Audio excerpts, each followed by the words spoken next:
Howdy everyone, I'm uploading twice in a month for the first time since last July. How do I do it? Is it a sudden upswing in mental health? Is it undiagnosed SAD? Is it the awakening inside me whenever Pride Month comes around? We will never know, but leave your theories in the comments. Something I've never talked about but have always wanted to discuss is queerbaiting. There seems to be a weird area of discord about it. Like, what is queerbaiting? What isn't queerbaiting? And is it a big deal or not? And this video will not answer any of those questions because we will instead be shipping two real online content creators together who are both minors and did not consent to this. Jeffrey Bezos and George Bush, both alike in dignity and honesty, grew up on separate... This doesn't sound right. Mr. Bezos grew up in Albuquerque. Because this should be in the fanfic folder. I probably opened the wrong file. On the other side of the state, in a small... Ah yes, here we go. This is the one.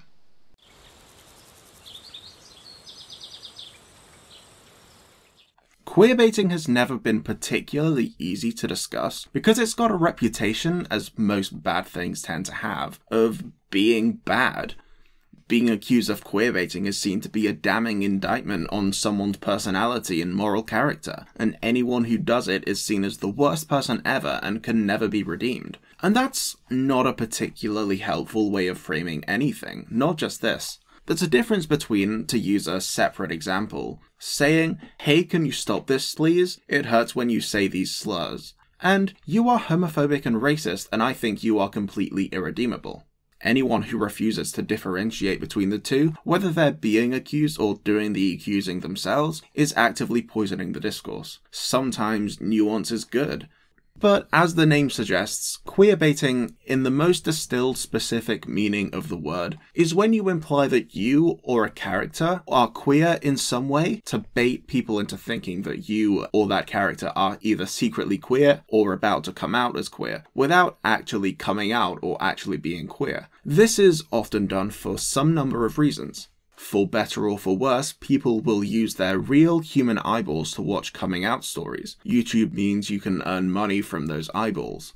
Some crowds of people will see you as more personable if you come out, because a lot of queer people's coming out stories are explaining vulnerable or traumatic times in their past. This vulnerability is great for building parasocial relationships, and people will connect better if you're vulnerable, and use their real human eyeballs to watch your videos.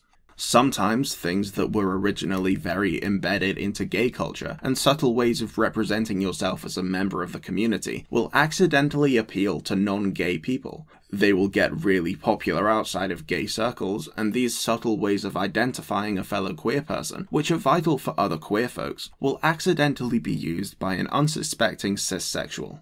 In short, queerbaiting can include quite a few things, and you can even do it without meaning to. There's a lot of debate as to whether it's actually bad or if it's just a non-issue, and the enlightened centrist inside me just wants to come out and say, it depends on a lot of things. Back when many people on the internet started painting their nails, that was seen as queerbaiting. Painting nails was, and still is, a small thing that many queer folks do to try and distinguish themselves to one another without attracting much attention from straight people, who might just attack you if they suspect any gay vibes from you. Identifying yourself to other queer folks and not queerphobic people is crucial for those who want to find community in dangerous areas. Think the religious South, for example. And now that painting your nails has become popular in cis straight men, that's a little bit of a blow. It adds a level of uncertainty. The person you clocked as gay and safe to open up to might actually be straight, and he might just attack you if you go anywhere near him. But it can also be true at the same time that straight cis guys are allowed to do things that are seen as feminine or gay, while also being straight and cis. Because we as a society associate gay with feminine and therefore bad, for some dumb reason. Curbing gender norms is also important for people who want to try out traditionally feminine things without being harassed for it necessarily. Kind of like the whole pronouns thing. The reason it's important to have your pronouns on display as cis people is that it now means that just having pronouns in your bio doesn't necessarily make you trans. It makes it not possible to identify a trans person as whoever has their pronouns on display. These things not being inherently queer adds that uncertainty the other way. If someone wants to harass a gay person, they could instead be wasting their time. The question also depends somewhat on your very definition of queer. Some people see queerness as just descriptors of their own sexuality and gender, and think that queer identities should be accepted and normal and not excluded, in exchange for LGBTQ+ people assimilating and blending into civilized society. Basically, the belief that traditionally LGBTQ things being normalized and popularized is how we manage to get cishet people to stop oppressing us.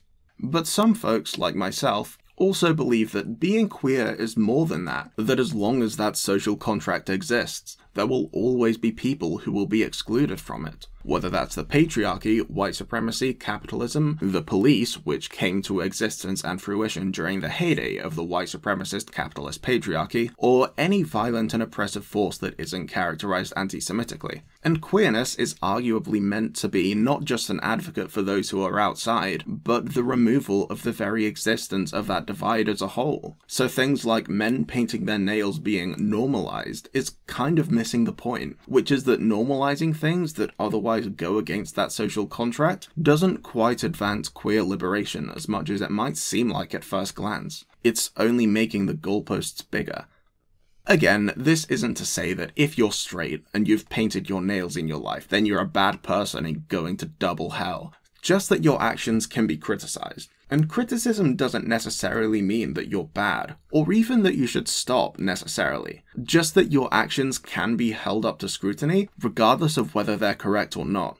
I'm not going to tell you which one of these is right. All I'll say is that I'm right about everything, and if you disagree with me, then you're wrong. Sometimes though, people will queerbait so hard that they transcend any level of nuance.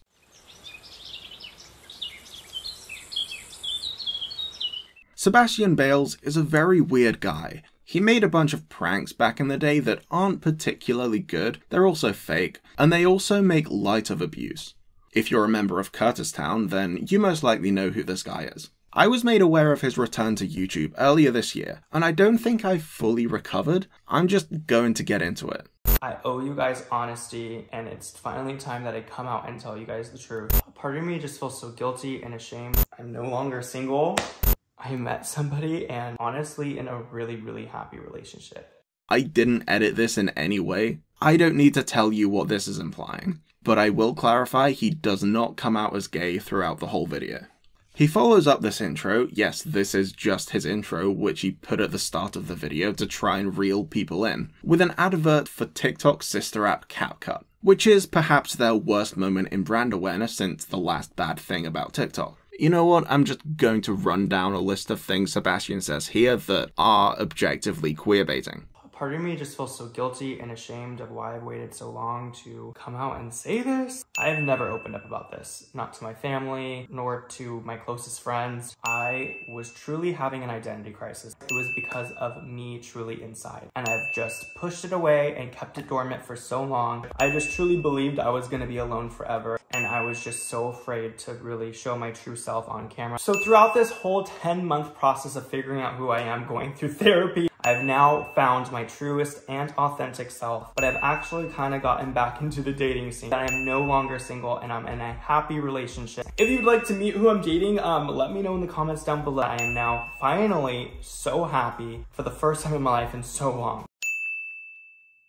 This video is probably the most brazen example of capital Q queerbaiting that exists on YouTube, and it's so obvious that the person who made me aware of it being queerbaiting was a cis straight white guy. I have a pretty big issue with the title. Correct me if I'm wrong, but that is an example, the wording in the title, that must be an example of queerbaiting. The choice of saying coming out and telling the truth. Yeah, that is an odd choice of words, right? Now, this is a pretty damning video, and I don't fancy Sebastian is going to come back to YouTube again anytime soon. But not all the blame for queerbaiting lies on the creator. Part of it also lies on the fact that coming out on the internet has become a spectator sport. This is the portion of the video that I rant about cis straight white able-bodied capitalists. If you want to see more of this, then check out this list of videos here. There is again some nuance here. Obviously, seeing people coming out and living their truth can just be Keanu Wholesome 100 content, which is always a welcome change of pace thanks to the state of the world right now. more gay, lesbian, trans, bi, non-binary, aro-ace representation is good, actually. And it's important that people are allowed to be free. And if it's safe to do so, then you should do it. I literally just talked about this in my last video, check it out. Also, some queer media is just more palatable to straight people. Normies are going to flock to support someone like RuPaul and Ellen DeGeneres. Wait, I think I'm a few years late on that one. RuPaul and Dylan Mulvaney, more than they are someone like Audre Lorde. And that's its own entire thing. Assimilation narratives of put together gay or trans business folk that make the decision to fit into society's expectations are more likely to appeal to people who've never had to wander far from the tree that took care of them. More likely at least than the writings of a black feminist who wrote extensively about the racism and queerphobia which exists to this day within the white feminist movement, and called attention to those things repeatedly within her writings. Not that that's okay, of course. Queer people don't owe you comfort or an explanation of their identity. But the fabric of society is delicate, and for better or worse, calling attention to the ways it breaks is a very good way to not get the people on your side that the fabric keeps warm. I need to be put on a leash and stay on topic sometimes, jeez. Anyway, hating on the cishets, 1, 2, go. Sometimes the cishets will pay attention to queer experiences in just the worst way. Sometimes directors will see someone being attacked or kicked out of their home for being gay, or the general harassment that tends to come to queer folks, and will think something like, you know, that would make a great movie. And they'll obviously cloak it up in progressive-sounding word vomit by saying that you need to have your story told, it'll totally help to get your message out there to people. But it's really just an attempt to appeal to cishet white men, because there's an entrenched system in place that hurts queer people, but actually doing anything meaningful about that would require cishet people to not be in total control of the school books, the science, and at the top of the political, corporate, and economic structures and hierarchies that run our day-to-day lives. So it's easier to just showcase in gruesome graphic detail all of the violence that happens towards the queers in a fake effort of awareness or something. Brittany Johnson writes, Trauma porn is created not for the sake of the marginalized group, but instead to console or entertain the non-marginalized group. It also has the tendency to cater to the non-marginalized person's ego versus actually helping the marginalized person depict what life is really like for them. Trauma porn is a perversion of empathy, the most iconic queer media being movies like Boys Don't Cry or Brokeback Mountain, stories based on the suffering of queer people, sometimes real queer people, isn't as supportive as it seems. There's a lot of debate on what good queer representation looks like, but it isn't this. The exploitation of someone else's trauma for profit, or for the entertainment of cishet people, is not and cannot truly be empathy. It's a self-serving act that does nothing to help actual victims of violence or oppression heal from their trauma. It's an auto-sycophantic voyeurism that dehumanizes and objectifies the victim, a sensation-seeking behavior which desensitizes them to the suffering of others. And when all public perception is based on the media that people consume, it doesn't bode well when you see angry weirdos harassing queer people for a third of the show's runtime. It's those scenes that stick in people's minds when they think of, I don't know, Girl or Euphoria? And like, sure, these shows are trying to say something about the world we live in today. They're shows that are trying to be relevant, but they're also trying to be entertaining, which means appealing to those cishet ideals. And those two things don't really go hand in hand, especially when trauma porn is a popular aesthetic.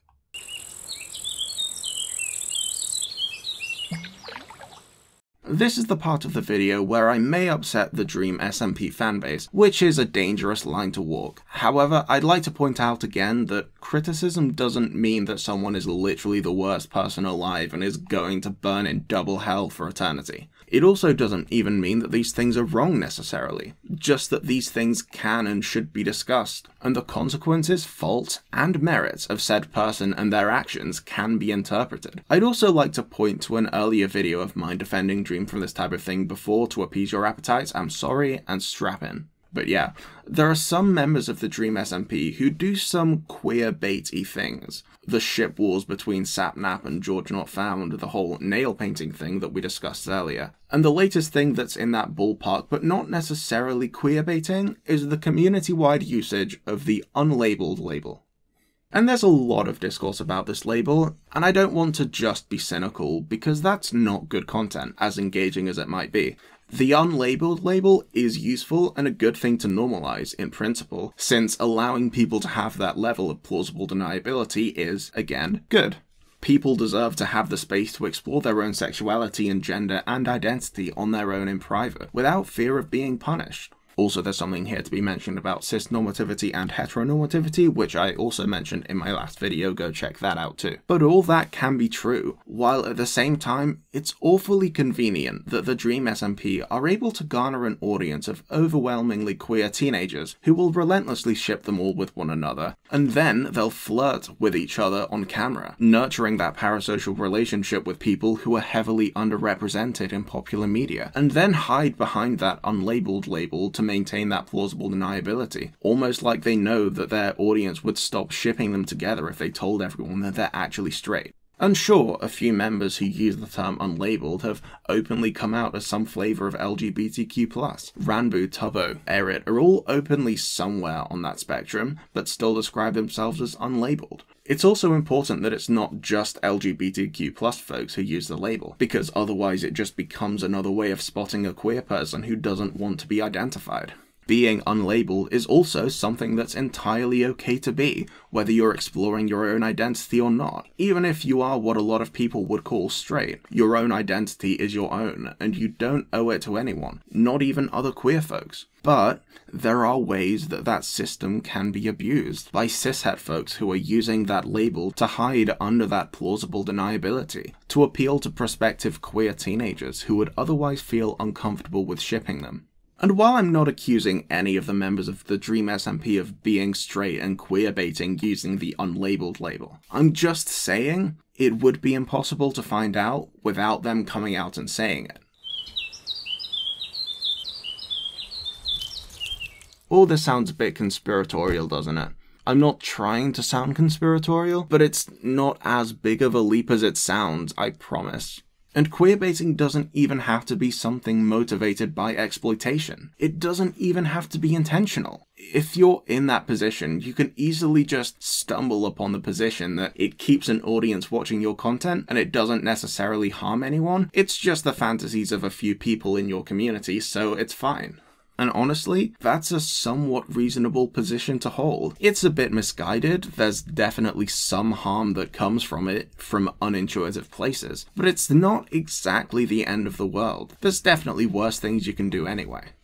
Ultimately, it's just disappointing when a show or movie or YouTube stream has the potential to be inclusive, but then falls short and relies on queerbaiting for cheap suspense, leaving LGBTQ+ people invisible and unimportant. And while it's incredibly difficult to create complex, fully realized queer characters, it's important to try. But all too often, the lack of progress made in this regard has just become a way to exploit and marginalize queer people. In comparatively small ways, maybe, but leading queer folks on a wild goose chase for good representation isn't inclusive, no matter how many of them are in your audience. Anyways, if you like this video, then like it, comment to let me know you like the video, and smash that subscribe button for more videos like it. YouTube actually lets me know what videos you subscribe from, so subscribing would let me know which videos you'd like to see more of. Also, remember to ring the bell when you finish, since it's good form, and it also lets the next person know they can enter. As always, stay safe, stay spicy, and have a good